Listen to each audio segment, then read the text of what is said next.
PlayStation 5 is on its way, and that means we are going to start talking about things we want and don't want, but let's specifically focus on the don't. Hi folks, it's Falcon, and today on Game Ranks, PlayStation 5, 10 things we don't want. Number 10, we do not want a high price point like the PlayStation 3. That thing came out at like $600, and that is not a valuable purchase for any gamer, no matter how good the exclusives are. And Sony, yes, does have some pretty damn good exclusives, but we're not talking about a point in time where consoles are something inherently different than a PC. In fact, most of them are just kind of pared down PCs at this point. You're buying the brand, you're buying the user interface, and you're buying the power of the company to secure good software. The curation, so to speak, which, as you know, is questionable sometimes, and since we do know the PS4 and the PS4 Pro did actually represent a decent hardware increase and didn't exactly break the bank as far as introducing new price points above and beyond. Very proud to announce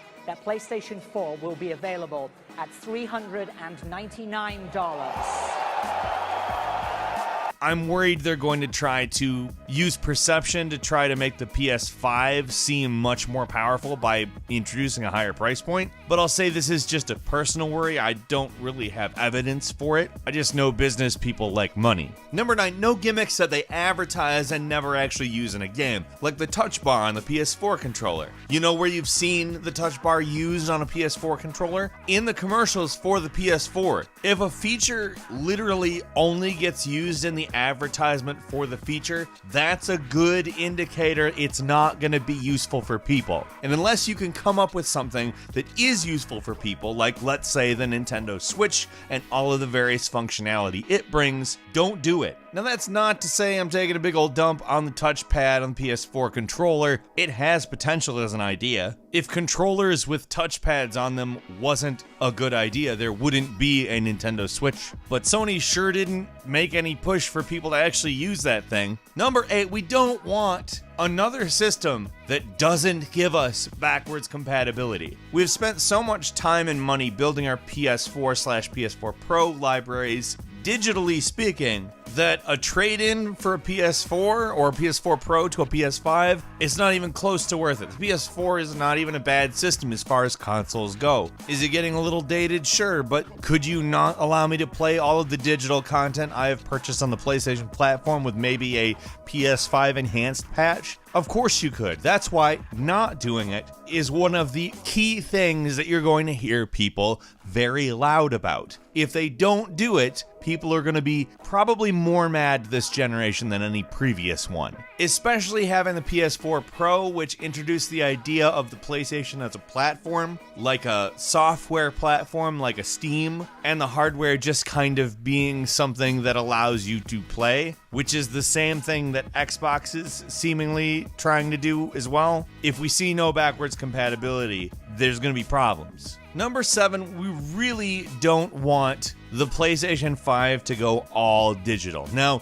does that mean we definitely have to have all of the games on disc? I don't know. That's probably better answered by people who don't have access to good internet. But because I know those people exist, the idea of going fully digital seems like something that would exclude a lot of gamers. A lot of us come from rural areas, and the thing that we have to do, other than plowing the fields and hoeing and all that, yes, that is a joke. Having it go full digital, meaning only downloads, means waiting for downloads for multiple days, because people without decent internet are really stuck if that's where we're going. Having discs for games allows a lot of people to actually play games. And if you think there's not a lot of people without access to decent internet, I urge you to look into how bad coverage is in some rural areas. And when I say some rural areas, I mean large swaths of the country in the middle region of the country. Number 6, do not give us a small internal SSD. If we get a solid state drive, it has to be a good sized one.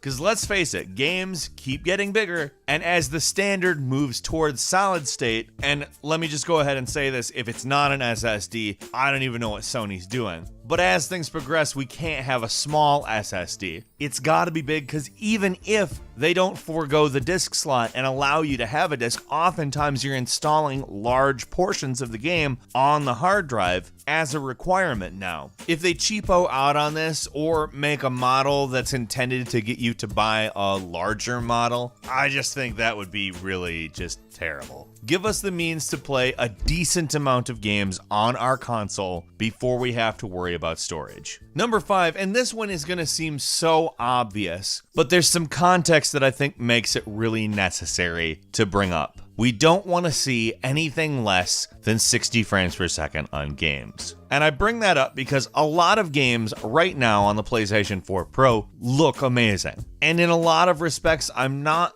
that concerned with the fidelity at this point. I don't care as much. I certainly want graphics to progress. I certainly want my games in 4K, but I'll tell you what I need: 60 frames per second. At this point, if the game isn't looking good and running smooth, why are we buying your console? Why are we gaming on your platform? We're like 2 generations into an era where there supposedly was never going to be a console again. You need to start justifying things. And that doesn't, like I said, mean giving us a $3,000 gaming PC in a $400 box. It means making a platform that is powerful, optimized, well documented, and well supported for all the devs out there who are making stuff for it, so we get nice, smooth experiences right away. Number 4, don't go all USB-C like Apple. Don't get me wrong, USB-C is sweet. It's so good. If you want to only put USB-Cs on the front of the console, that's fine, because they look great, they plug in great, they feel great, they work really well too, but give us some more ports on the back. It doesn't hurt for us to be able to charge our stuff on the back of the thing. It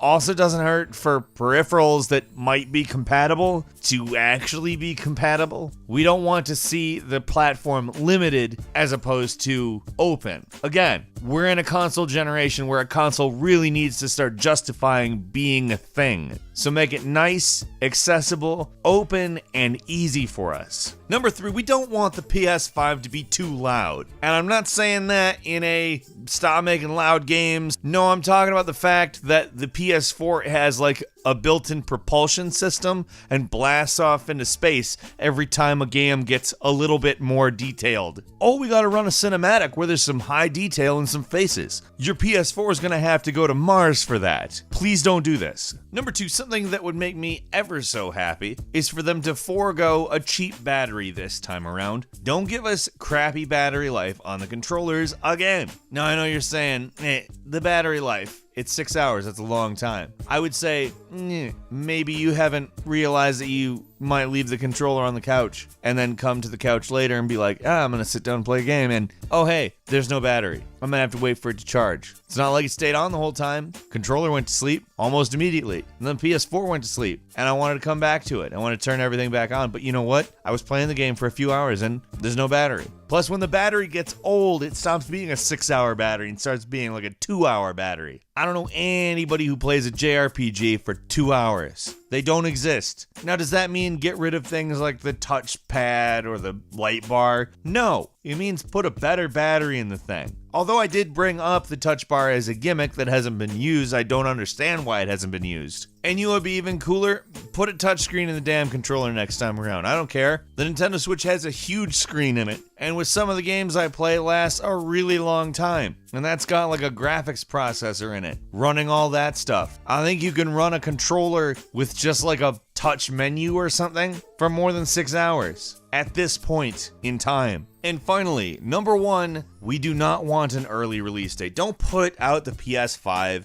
in 2019. That would be absurd. You rush the darn thing out and it's going to be underpowered compared to the competition. And let's be honest, people are probably not going to want a PS5 Pro in 4 years. In all honesty, PS4 Pro made me go, wow, hey, slow down. I don't want this. That's not to say it's not cool. It's not to say that I dislike it. I like it, actually. I just can't be buying a replacement console every 2-3 years. It feels really, like, early. Especially when you see games like God of War come out that don't even require the PS4 Pro to clearly be like among the best looking games on the PS4. Like, the potential is reached late in the cycle, not early. Why just kneecap it halfway through? Take your time, Sony, do it right, make it last. I feel like there's probably a few things we said here that you probably didn't want either. Let us know in the comments what you're thinking about with the PS5, some other things you maybe don't want to see as well, or hell, even things you do want to see.